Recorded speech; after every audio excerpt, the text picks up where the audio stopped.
morning, good afternoon, good evening, wherever you are, well, in the world. My name is Toy Marafa, and you're watching The Voice of the Voiceless. As usual, we've got a very interesting guest today, and we've got some very interesting topics, that we're going to cover, this afternoon. But before this happens, I'd like to introduce, our special guest to you.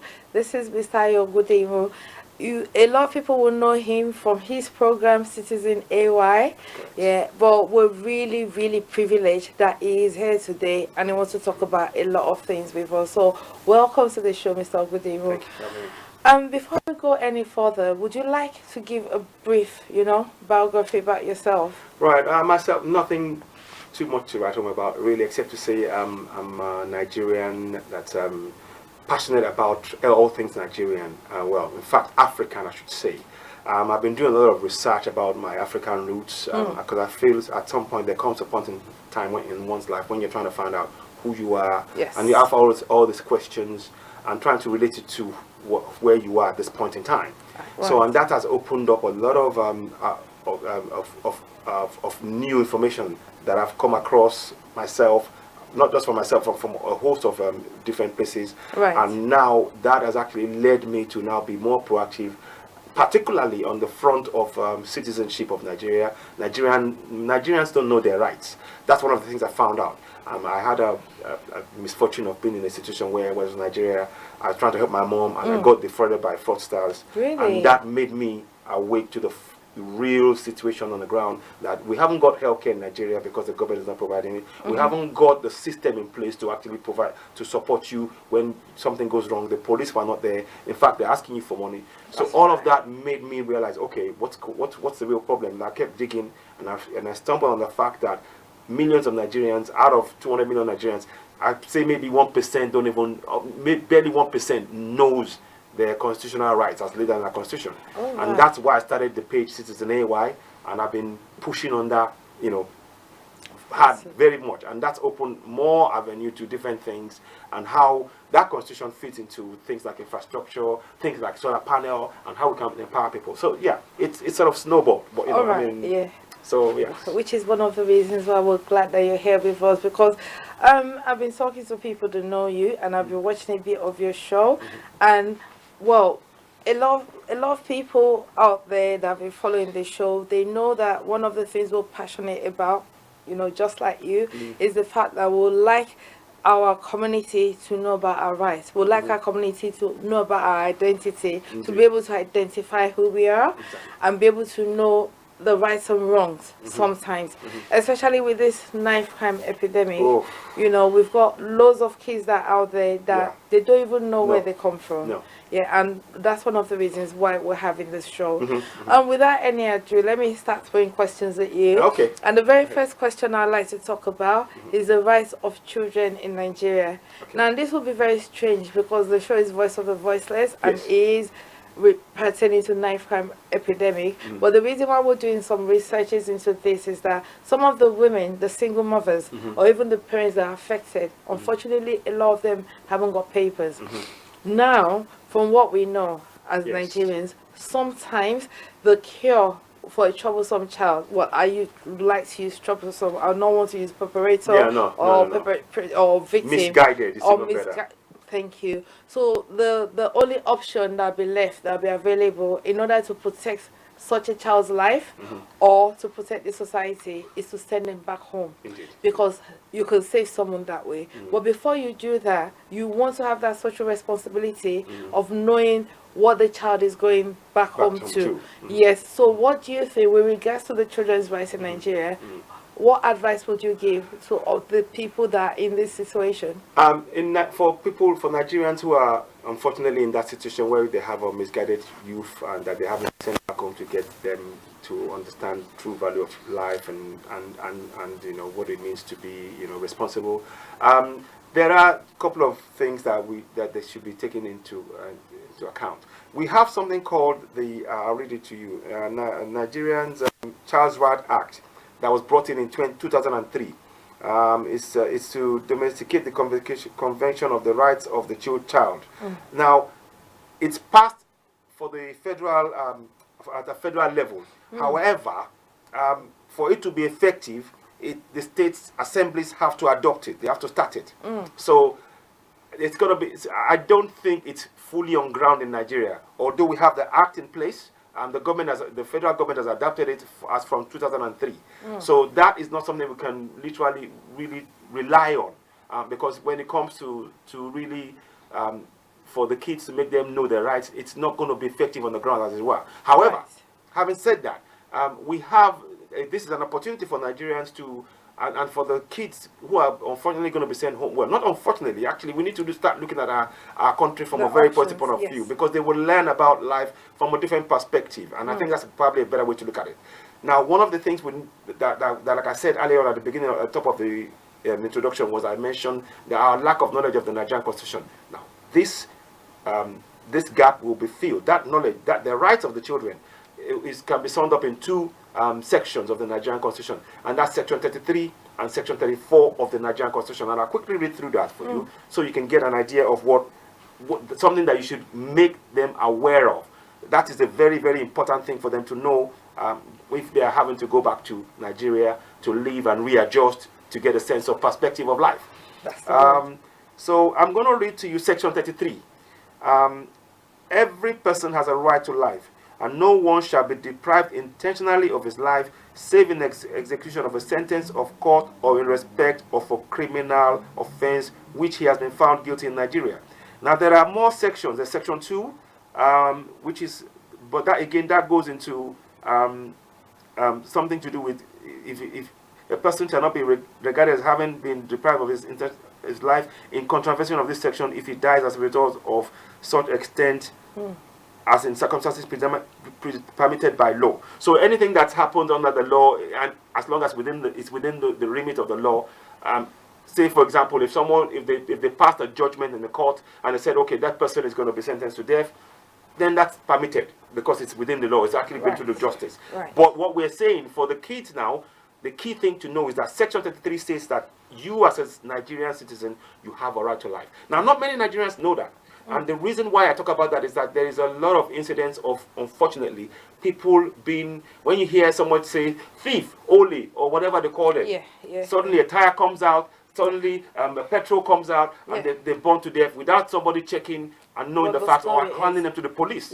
So it's important for the child to know this fact that you have a right to life. In fact, the child and a child coming from Western world, as it were, it's good for them to know that knowledge and share it among themselves, among their friends as well when they get to Nigeria. Because we need to influence and start changing our perception of ourselves. We don't know our rights in Nigeria, and this could be an opportunity for them to actually get engaged with that process. You know, so they are giving them that opportunity as well. Again, I like to look at this. Every situation can be turned to an advantage, and here's one such.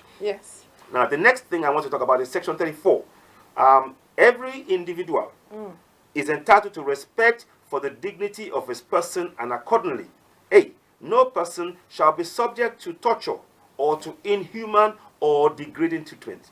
B, no person shall be held in slavery or in servitude. And C, no person shall be required to perform forced or compulsory labor. So now the other section 2, it talks about in where somebody's been jailed and they're forced to do work, that's actually allowed. So, but those first three are talking about, you know, and respect dignity, so no torture, nobody should be tortured, and you shouldn't be enslaved, and no person should be forced to perform enforced and compulsory labor. So those three things, those are things that I think a youth going back home should be aware of, so that when they're put in any situation, I would suggest parents. And by the way, when I'll suggest, if I may say, if I'm allowed to say this, I'd like to urge you to go down to www.CitizenAY.org, download the Nigerian Constitution. If you once you go onto that website, the first thing you will see is the Nigerian Constitution. It's on a green button. Just click the button, you download it, put it on your phone, share it, and give it to put it on your son's phone when he's going back to Nigeria, or to any device that he will have, so that he can read it. And also, if you can, when you get to Nigeria, try and find a way of publication, if it can be printed out in a printed form as well, to give it to them, and circle 33 and 34, and then encourage them to be reading that constitution as well. Because what we're trying to do is, in Nigeria, although we have laws, it's not applied because a lot of people are not aware of those laws. Right. So if the more people on the grassroots, and children particularly, if they are aware of those laws, they will be able to use we it. can begin to apply it, and we'll hold those who are in government to account. Yeah. So anyway, that's my That's it. Yeah, thank you. Because one of the reasons why I put this up is we've got a challenge from Nigerians back home. They keep saying to us, come back to Nigeria. You know, Nigerians in diaspora. Sorry. Yeah, diaspora. Yeah. Thank you. That we should come home. We should help make it better. But if you have a lot of single parents, you have a lot of families, they're having problems with their papers, and the kids are misbehaving. So even if we're going to put our hands, you know, to all work collectively together, these are things we need to start implementing. Indeed. For the sake of the youth, for the sake of the ones coming up. It is really important. And sometimes these kids they might be legitimate over here, but they're still misbehaving. Exactly. I think they still need that discipline from back home. They do. So these are things that maybe you will still come back. Yes. We'll go into. We'll go to it more. Yeah. Definitely. And there's one or two things that we're planning, which we'll not be talking about right now, but there's a lot of plans that are in place. So when one of those plans, when it comes to fruition, this will be one of the things that I would like us to sit down and talk about. Be happy to. But while we're on this subject, I'd like to talk about the reason, you know, why this program was started, and that's the knife crime. Indeed. And the violence and how it affects kids and the solutions.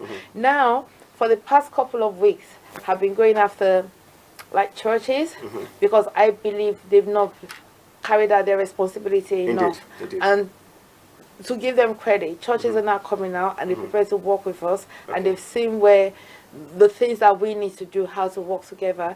I like to put this to you now because you've been involved with a lot of things as well. Yes. As a community, I believe we're not doing enough. Absolutely. I still believe that most of the people living here, they're still selfish. As long as it's not happening to them, they're just happy to watch it on the news. Now I'm putting it to you, what are the things that we should be doing, and what are the things that someone like you has been implementing, and what advice would you give to people that are affected by this, you know, latest scourge that we're having? One of the things we need to do as a society, people of African descent particularly, is we need to re-energize, reignite the passion for knowing who we are. What am I talking about? I'm talking about history. Our history is the bedrock of our foundation as Africans. Without that history, we are like a blank canvas, and anybody can paint anything on. When you have that history, you know who you are. You are centered. And unfortunately, the churches and the mosque, I have to say this, the business that they're in is to just say, right, this is how you are, this is what the Bible tells you, that's what the Quran tells you, and this is what you must do, without understanding that many of our youths who are here now, who are growing up here, unfortunately, we have a negative stereotype. That is to say, when you see a black kid, what they talk about is drugs, women, sex, guns, knives. Yes. And that picture is even put into films, into, the subtle subliminal messages that is going on 24/7 in our society that we have not taken responsibility to arrest or address. If we cannot control those messages, then we need to control the kind of information that our kids receive. Right. How do we do that? History. We need to go back to our history.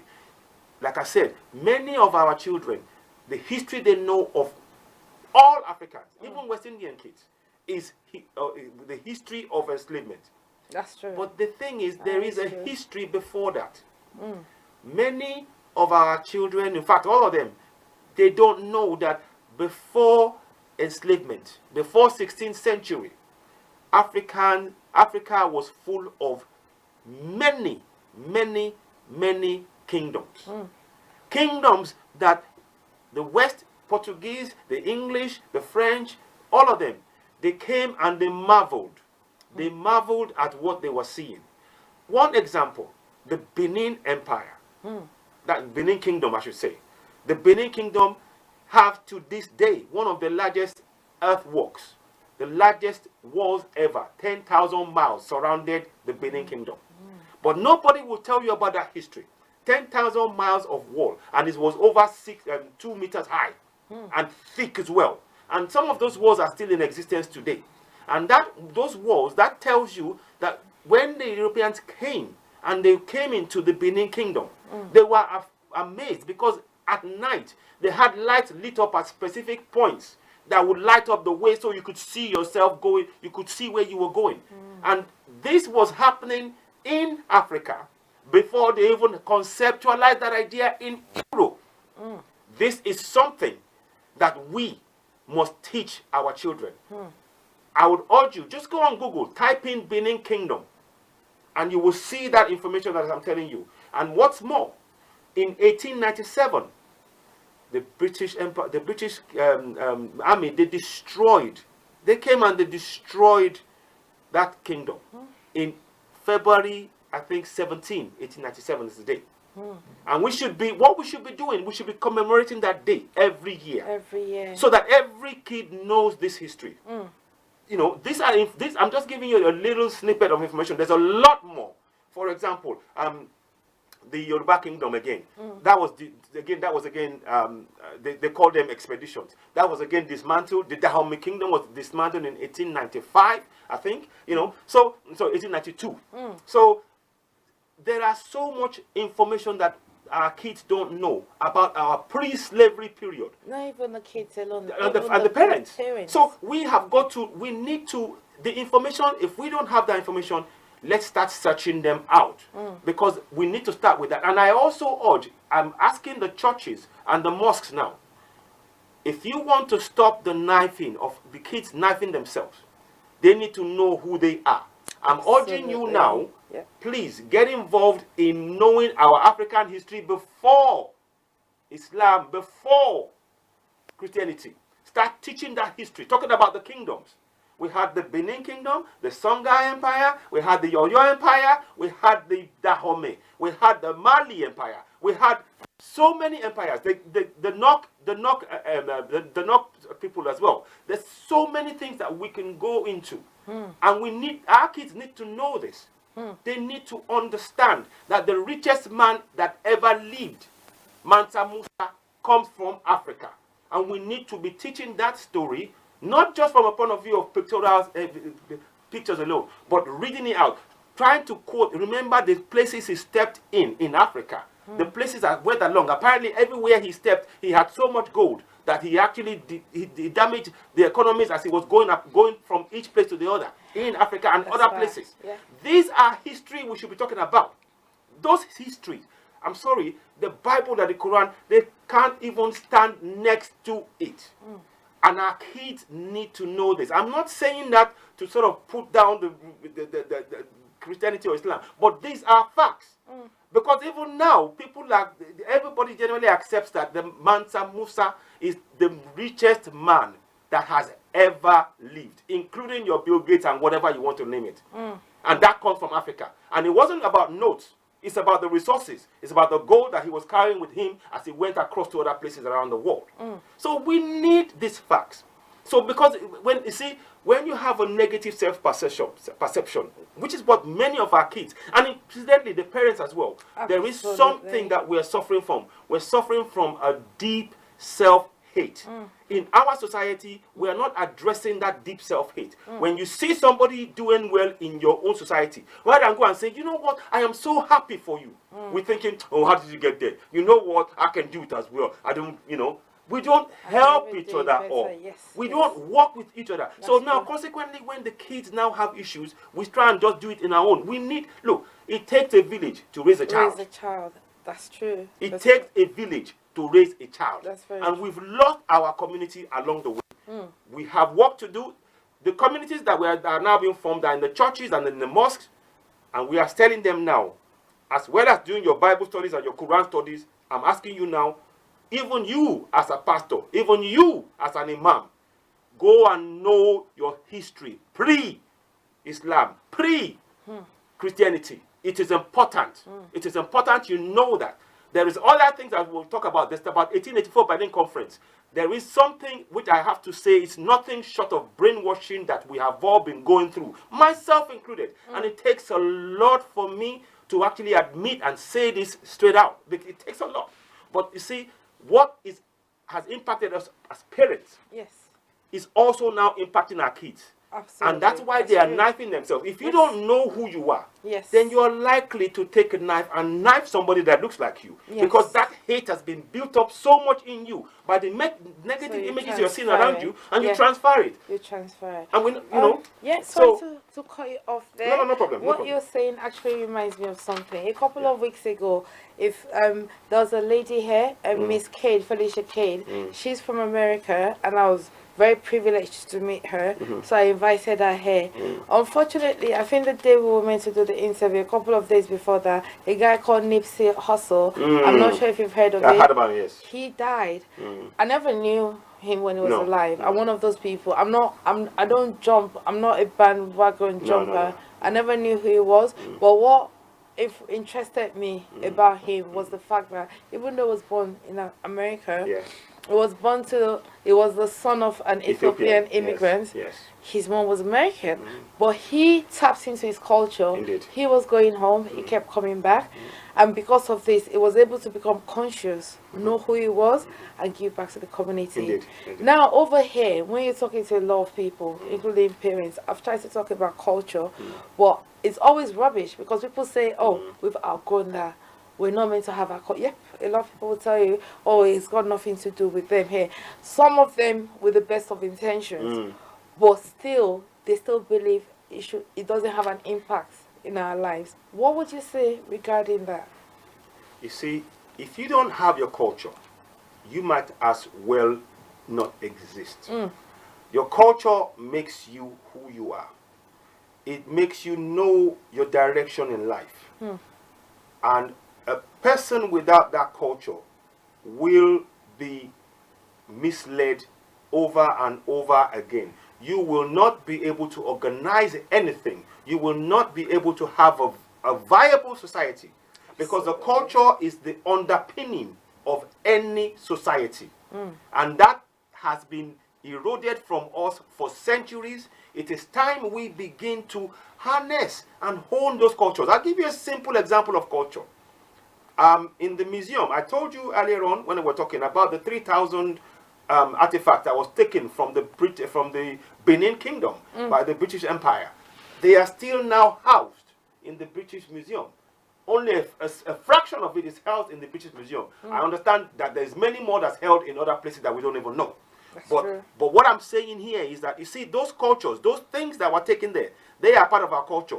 They even create employment in the UK now, because many people come and marvel at those bronzes that was done in that Benin Kingdom and in the Yoruba Kingdom as well. They come and marvel at that. And that, guess what that does? It creates tourism, it creates employment. So there is a lot to be said for culture.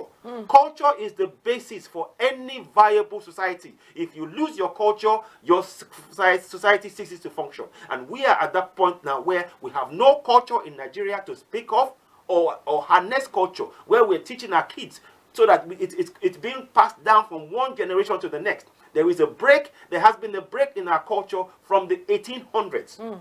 And that break is still in existence today. It's now been replaced by religious claptrap, what we call Christianity and Islam. Our own culture that we should embrace has been pushed to one side. And that's why we are not going forward. So culture for me is something of extreme importance. One more thing I'd like to talk about that. Recently, the Oni of Ife, he went to the British Museum to look at the bronze head of the king of Oyo. They found that bronze head in a place called, I think Wumoje, I think it's called, in Oyo at the time, in 1938. So he went about, was it last year or the year before, he went to the British Museum to look at that bronze head. And do you know that as a king, the man that is known in the Oni of Ife in Nigeria, if you're a Yoruba man, you will know what I'm about to say. They call him the Ekeji Orisha. The second to the gods. Ekeji Orisha. You know? So this is a man that is a man next to God. He's the man that's been given by God to the people, to be the king of the people. So it is not just any person walking on the street. This is a man that is a king to all the Yoruba people. All of them. And by the way, the Yoruba people are not just in Nigeria alone. They are in Benin. They are in Togo. They are in Brazil. They are in Haiti. Yeah. So look, a lot of our history has been eroded, and we need to start this research. Anywhere you hear them speaking Yoruba, they are Yoruba, and they passed it down from one generation to the next. And what is incredible is that despite the slavery that we've all gone through, that hasn't died. It's time for us to resurrect it. We need to resurrect it. Now, going back to the story, what I was saying about the Ooni of Ife, he went to that place to look at that bronze head. Now, as a king, as a royal person, what should have happened was that he should have been given a private audience. They should have sat him down. Yes. They should have brought it to him in front of his emissaries. Sat him down and say, "Our king, we're so pleased that you're here to see this. We bring," and in fact, it should have been done in Buckingham Palace. Dare I say it? But he had to be gawking at his own ancestral right as a king through a glass window. He had to be gawking at that and talking about it, and people around. And this is a man that we revere as our king for the whole of the Yoruba people. Or of the Oyo Empire. That is a disgrace. You see, when we don't know our culture, this is what happens. We need to be sharing that message right across our youths. And this needs to happen for the people who are in Benin Kingdom, for the Songhai Empire, all of us. All Africans need to embark on this. This is not about Nigeria alone. Let's not forget. Another quick thing I will say about that. 1884 was where they came. 14 European countries, including UK, United States, Russia, Spain, Germany, Italy, Netherlands, all of them, they came. They split Africa among themselves. And they said to stop themselves fighting, they had a treaty signed. And that treaty was signed in the Berlin Conference, headed by a guy called Otto von Bismarck. Go and do the research on Google. So you need to understand that what we now call Nigeria was made up of 3 or 4 different kingdoms that they broke apart. They broke apart the kingdom, so we will not know who we are. Then they now created something called Nigeria, Northern and Southern Protectorate. So we need to understand the history before the Northern and Southern Protectorate, and we need to understand that were the kingdoms. But anyway, we'll talk some more about it, because I know there's a lot more, but I'm just giving you some, Yeah, the reason why I allowed you actually, well, not allowed, I was so interested in what you were saying is because, like I said, each society has its own culture. That's it. Every time I talk about culture, the reason why I really talk about Nigerian culture is because that's what I know. Well, we've got the British culture, we've got different culture, and because this is a country that is not as big as most countries, you get a lot of cultural clashes. That's it. So you get people that, if you don't know who you are, then you'll be manipulated. You've got other people that are strong in their cultures. So if you know who you are, if you know where you're coming from, you will know that we're princes, we're princesses. Absolutely. We're kings, we're queens. So you should not be the ones that should be manipulated. Exactly. Rather, you should be the one that is educating. Letting people know that this is who we are and this is where we are, and all these knife crimes, rather than invest, well, rather than, I won't say indulge, but rather than this carrying on, you should be able to educate them. Let other people know that even before slavery, like you said, we've been there. We've been like the front. We've been the frontiers.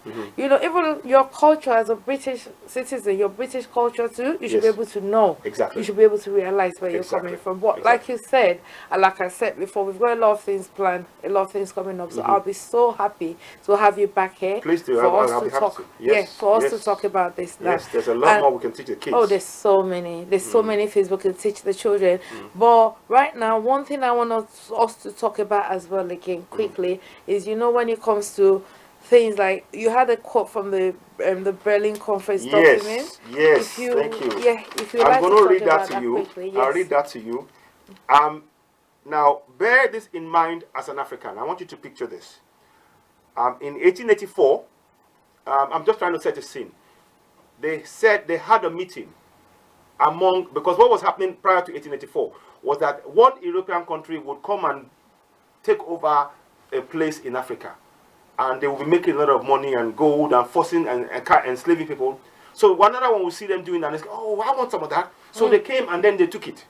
So they were doing that. So in November 1884, Otto von Bismarck said, "Look, guys, let's have a meeting. We want Africa. All of us want some a piece of Africa.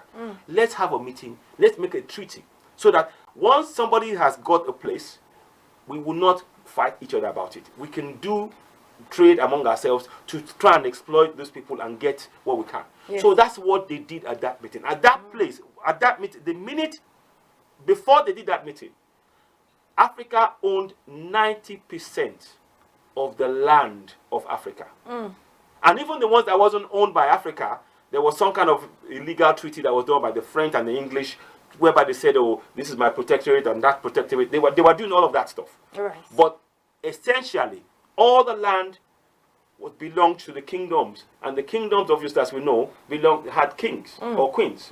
So the people of Africa had a direct connection with the soil. After Berlin Conference, once they put it in place, they took all the land away from all Africans. And it's important to note this. Not one African head or the emissaries was present at the day of the meeting in Berlin in 1884, November. Not one. So in that context, I'm going to read to you what I'm about to read now. Right. So now it says here, this comes direct from the Berlin Conference, and people I've given the link. You can always share it. And it says here, the injection of colonists, but also the whitening of the quotidian of the Africans, removing them of any form of autonomy to eat, to dress according to sleep, to say, to pray. I've underlined to pray, and I'll come back to it. To work, to organize the house, European models. What does that mean? Before you go into that quickly, because I want you to explain it fully, but I don't want to alienate anybody. One of the reasons why we have communities like Stop Our Kids from Getting Killed, a lot of community groups, is because, like we always say, the government should be doing a lot, but they don't do enough. They only do something that will indoctrinate you into their system. And it's not just happening now in the present. No, it's been happening in the past. Thank you. This is happening in the past. This is exactly an example of it. This is exactly. Thank you very much for actually linking it. It's really important we link the past, the present to the past. And it's not only affecting, and it only affects people that are socially deprived. So in this situation, it doesn't matter what color you are. Once you're living in what is quoted as a socially deprived area, you're one of us. Exactly. So now, you see, I go back to says here, the areas I want to focus on is that it says Africans removing them of any form of autonomy to eat, to dress, to according to sleep, to say, to pray. What are we doing now? What are we doing as Africans? Don't we pray a lot? Yes. And what kind of prayers are we praying? We're praying to Christianity. We are praying under Islam. Is that of our African culture? No. This is what has been done. This was the plan that was drawn up in the Berlin Conference 1884. This was the plan. You can go and download it. I'll put the link up on the page afterwards, or you can do that as well. We need that information. We need all of us. Don't just take my word for it. This is what was written in that document. And the idea behind it was to strip Africans bare of their link with their culture and their past, and to replace it with this, which is European models. So that we can, until today, instead of us to get to work, we are praying. So it has a direct impact on us. And I'm only saying that so that we can know what happened in the past. Without knowing what happened in the past, we can't fix the future. And look at our kids now. They are killing themselves. Absolutely. And this is the foundation of that killing. Absolutely. Because guess what happens? We are going to church on Sunday as parents. We are going to the mosque on Friday as parents. And what are our kids doing? They are going out there looking for direction about who they are. And somebody tells them you're a drug dealer, you're a womanizer, you're that, by the message they see on TV. And what then happens is they do that, and you know what, I'm a knife carrier, I'm a gun carrier, and they kill themselves. Meanwhile, we the parents, we are busy praying.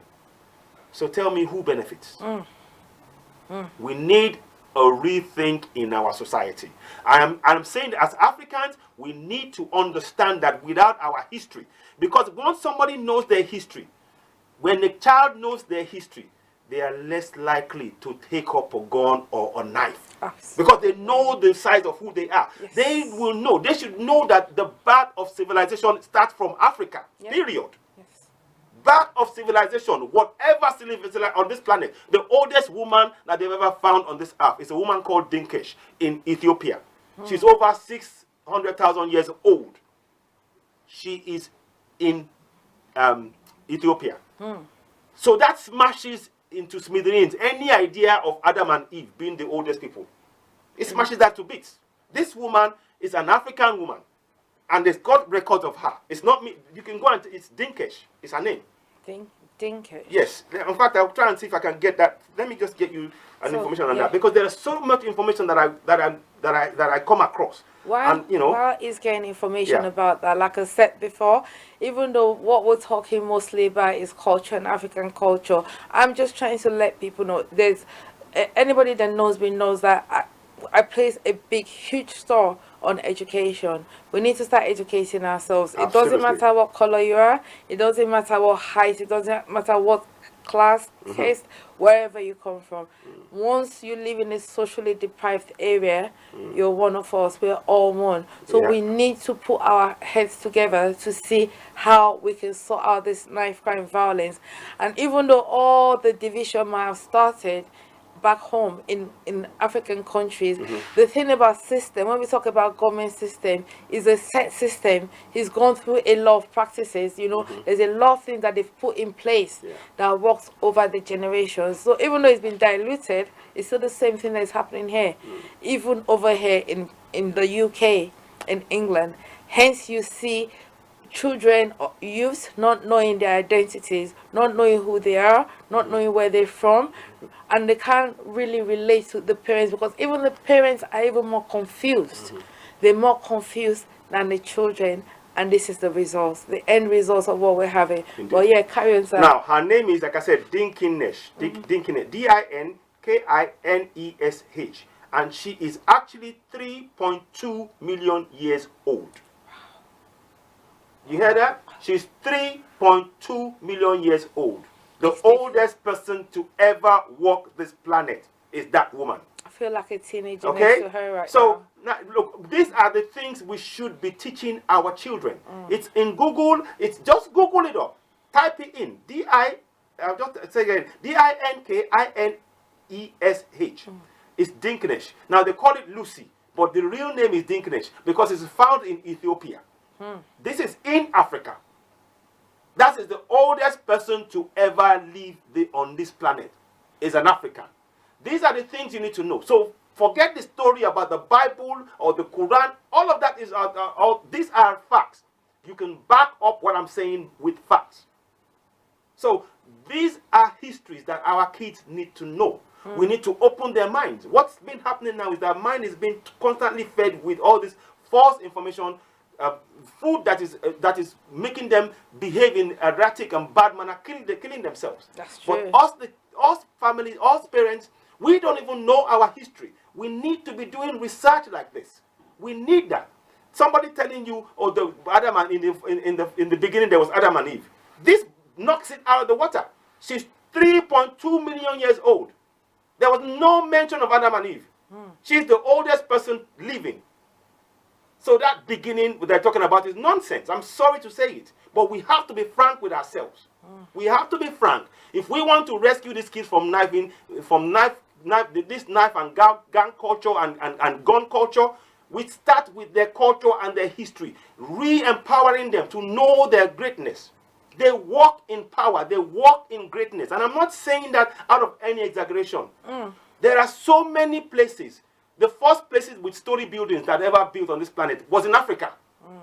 There's places in Zimbabwe that has got bricks that they didn't use cement, but you will never see that in our history books here. These are things that we need to go and research. I'll bring that up the next time. There are so many things, and they don't talk about the pyramids. Again, that's Africa. That's in Africa. When I was reading up about Egypt, well, it's Kemet actually. Kemet is the place, but they now call it Egypt. But it's actually, and Kemet means to blacken. And we are, black people. So, but when I was reading history in school, the way it was taught, you would have thought that Egypt was in Europe. It wasn't until later on when I got here that I realized, hang on, no, Egypt is in Africa. Chemistry they're talking about is actually something that we do.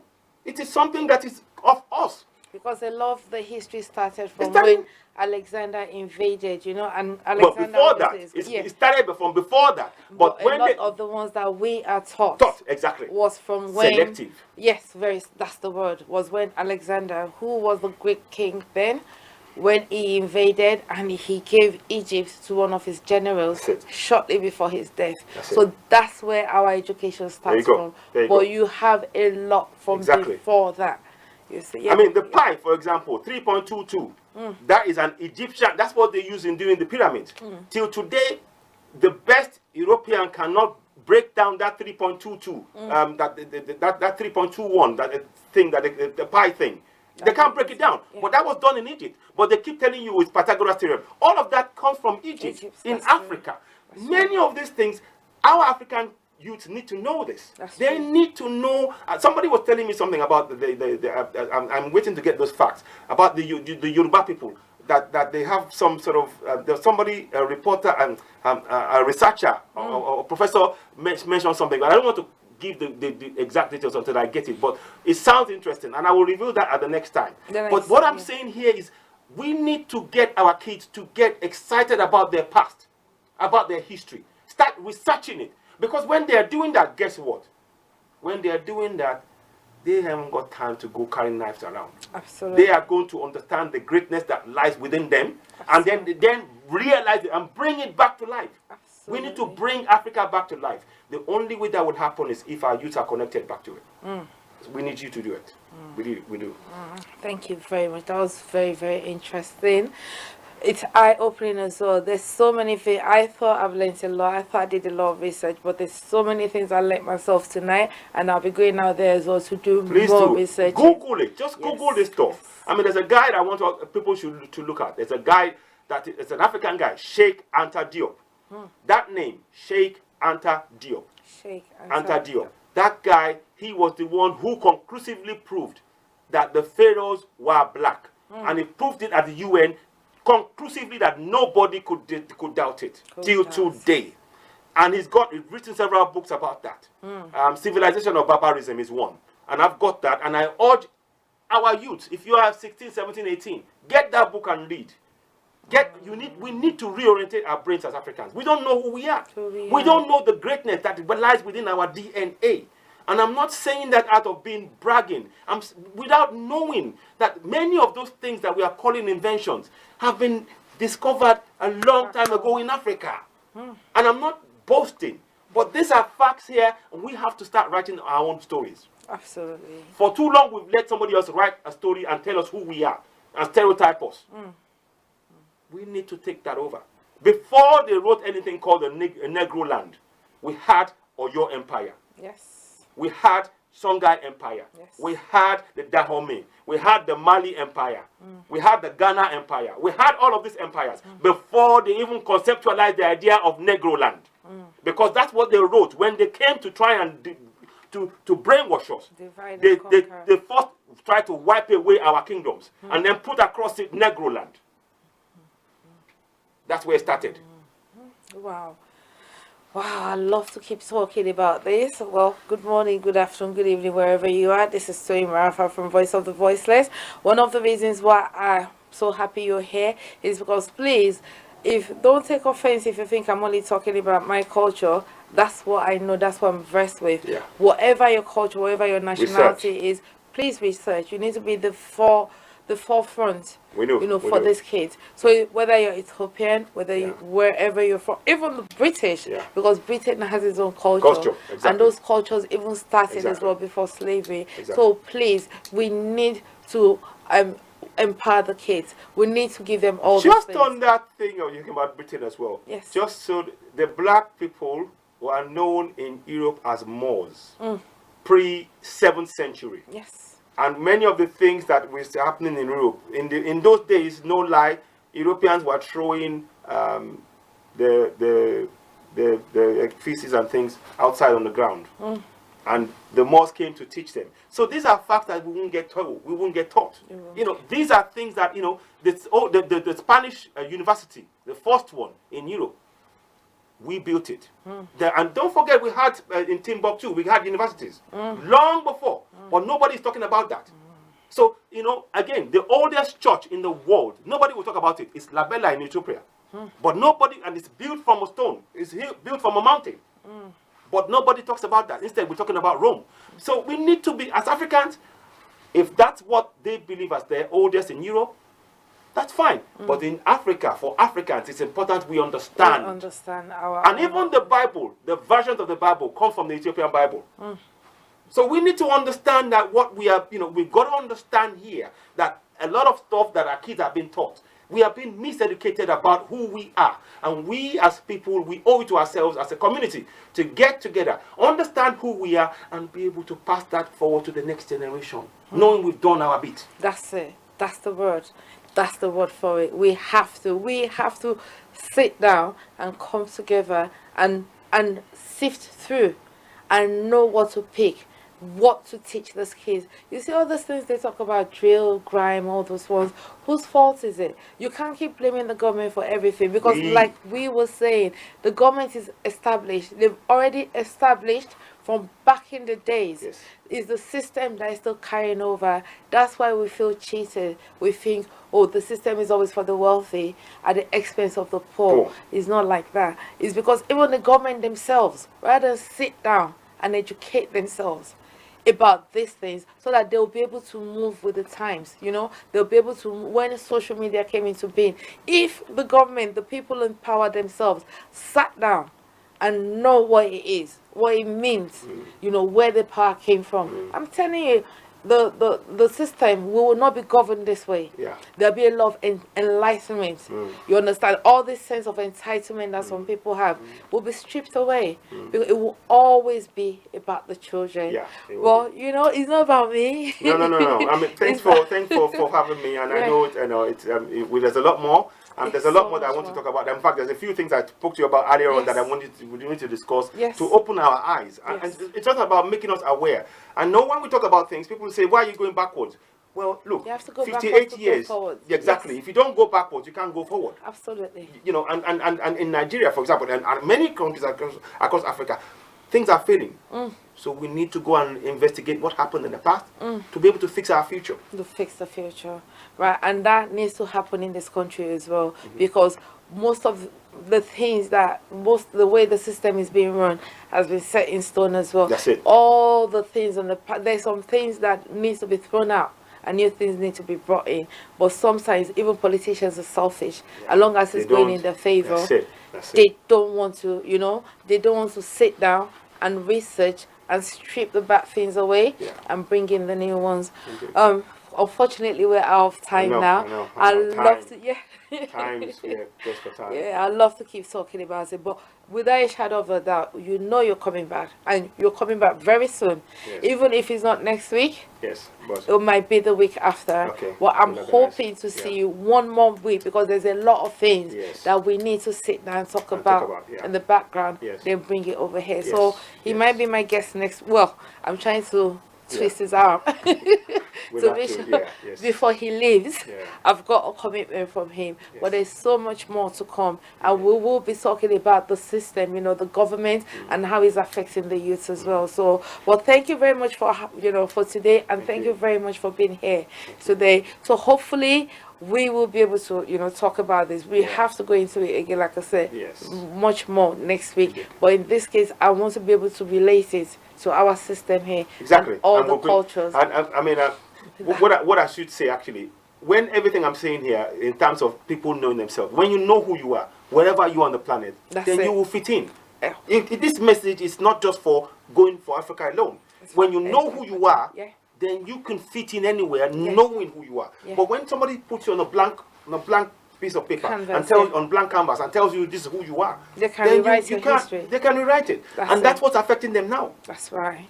That's right, and that's what was affected from the 70s. Remember those when when this knife crime violence. If a lot of people know the history, you remember that in the 70s when we had the Black Panthers, we had our freedom fighters. They were being marginalized, and because of that marginalization, a different subculture. Saturday schools as well. We had Saturday schools here, which Akala actually mentioned in many, because I follow Akala, and we sort of I follow him and we talk a bit, but again, so you're right, but they stopped. We need to bring those things back up again. We need to have those kind of things back again. A different subculture came out, from there, and this is when you start having the gang mentality. But even the gang mentality, a lot of people don't know that back in the 20s, it was mostly, like the Italian Jews.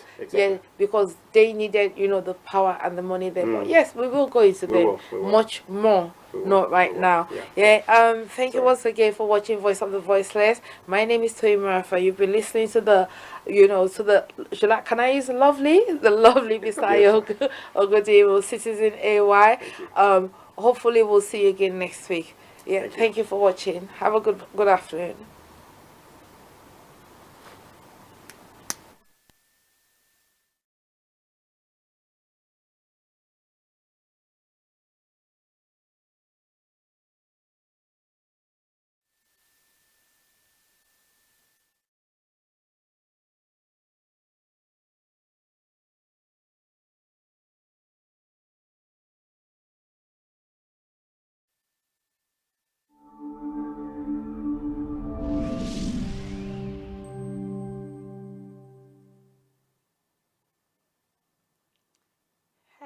Hello, good afternoon. Oh, shoot. Sorry. Okay.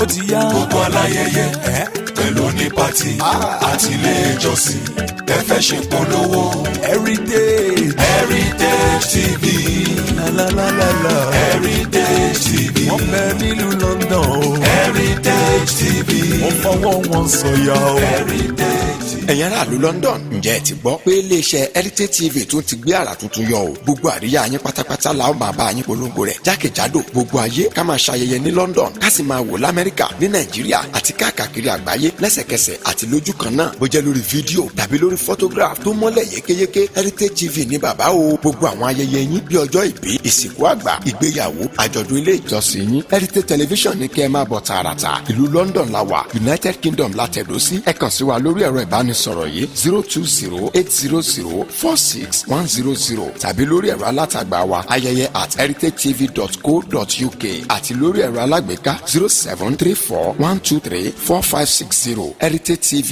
abalẹ́tù ọmọdé làwó.